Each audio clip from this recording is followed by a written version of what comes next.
ETF index mutual funds నేర్చుకుని stock మార్కెట్లో రాణించాలనుకుంటున్నారా? వెంటనే ఈ నెంబర్కి కాల్ చేయండి.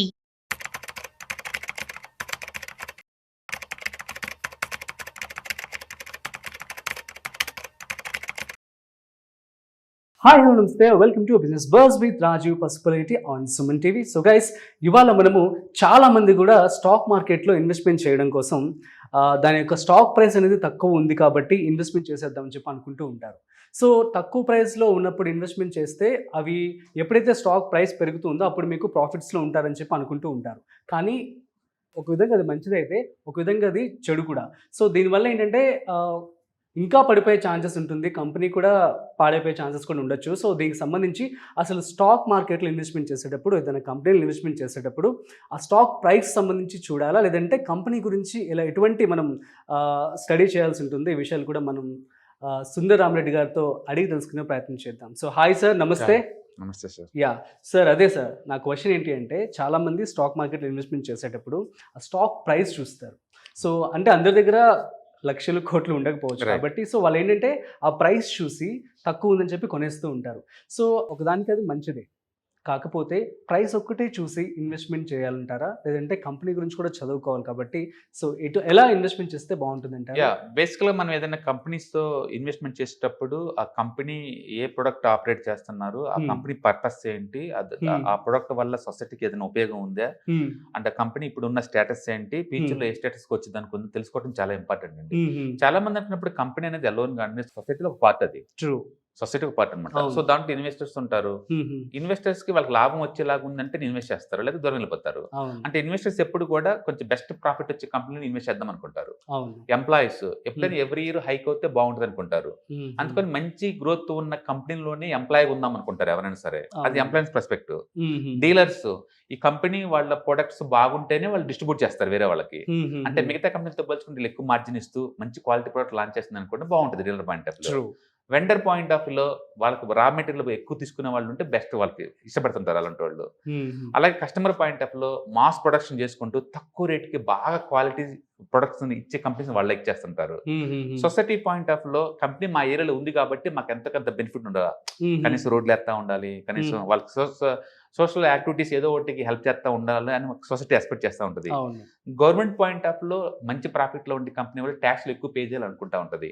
ఇట్లా కంపెనీ అనేది చుట్టుపక్కల బోల్డ్ అనే సెగ్మెంట్స్ మధ్య ఆపరేట్ అవుతా ఉంటదండి ఇందులో. అందుకని కంపెనీ ఎంత హెల్దీగా ఉంటే చుట్టూ ఉన్న ఈ సెగ్మెంట్స్ అన్ని కూడా అంత హెల్దీగా, అంత హ్యాపీయెస్ట్ గా ఉంటది. వీటన్నిటిలో మనం కంపెనీ చూస్ చేసుకునేటప్పుడు ఆ కంపెనీలో మీరు చూసుకోవాల్సింది ఒకటి టెక్నికల్ వే, రెండు ఫండమెంటల్ వే అండి. టెక్నికల్ వే అంటే చార్ట్లు చూస్తే, అంటే ఇన్సైడర్స్ ఎవరైనా ఆ స్టాక్స్ కొంటుంటే ఇన్స్టిట్యూషనల్ పాయింట్ ఆఫ్ వ్యూలో, అంటే లైక్ ఎఫ్ఐఎస్ అంటారు, ఫారిన్ ఇన్స్టిట్యూషనల్ ఇన్వెస్టర్స్, అంటే వేరే కంట్రీ నుంచి ఇండియాలో ఇన్వెస్ట్ చేయడానికి వచ్చిన వాళ్ళు, లేదా డొమెస్టిక్ ఇన్స్టిట్యూషనల్ ఇన్వెస్టర్స్ అంటే లోకల్ గా ఉన్న పెద్ద investors like mutual funds, insurance companies, ఇలాంటి వాళ్ళు అనమాట. వాళ్ళు ఏదైనా కంపెనీలు ఇన్వెస్ట్ చేస్తే లాంగ్ టర్మ్ పాయింట్ ఆఫ్ లో ఇన్వెస్ట్ చేస్తారు.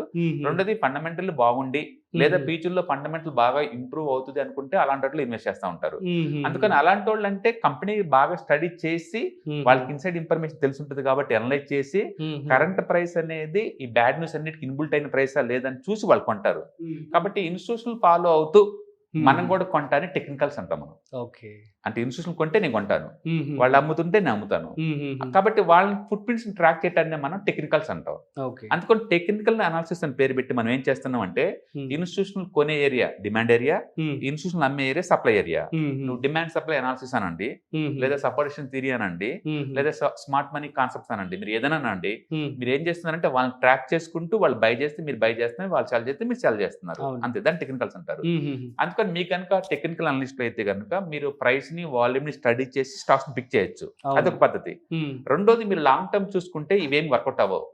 Long term point of end of the day ఆ company profitability, profit and loss statements చూసుకోవాలి.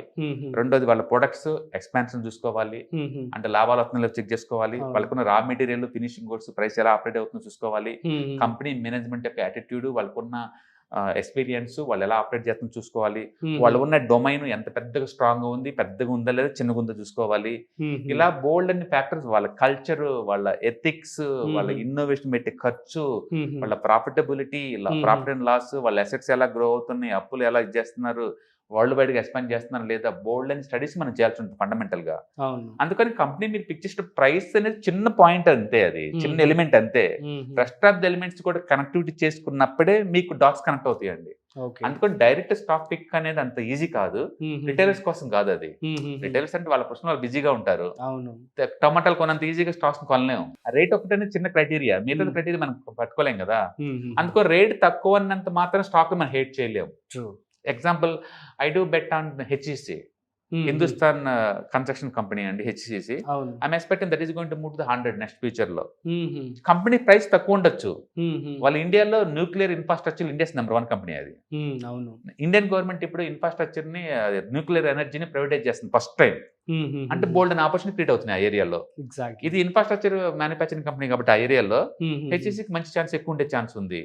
అట్లా సెక్టార్ గ్రో అవుద్ది అనుకుంటే కంపెనీ పొటెన్షియల్ ని బట్టి మనం బెట్ కాసుకోవచ్చు.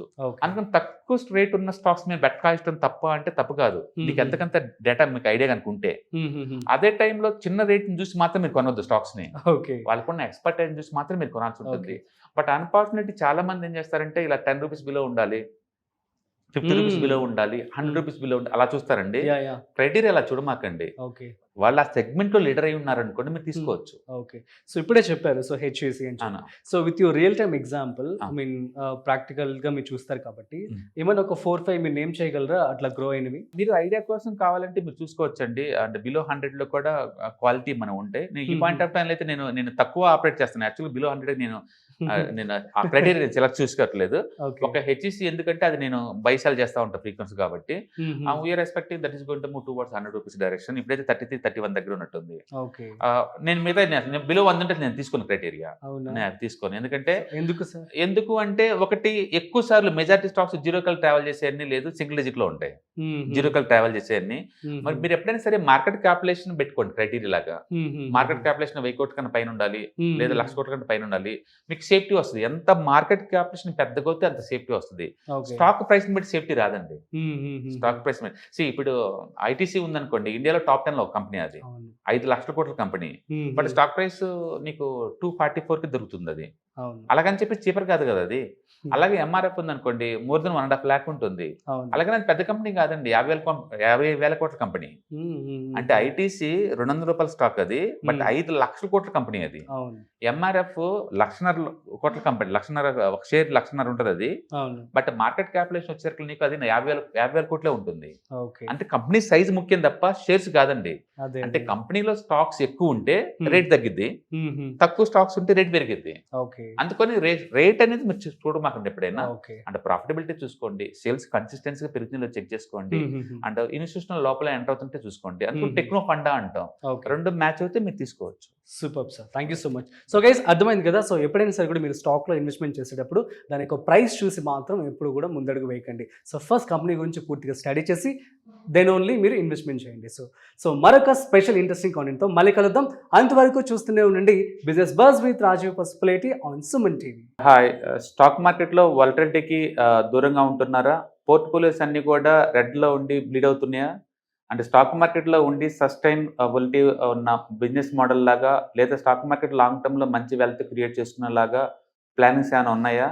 అయితే అలాంటి వాళ్ళ కోసం ఈ ప్రోగ్రామ్ అండి. ETFs, index funds and mutual funds. మా స్టాక్ మార్కెట్లో ఉండి కూడా సెక్యూర్ వేలో మనీ మేక్ చేసుకునే పద్ధతి ఏదైనా ఉందంటే రిటైలర్స్కి ఈ మూడే అనమాట.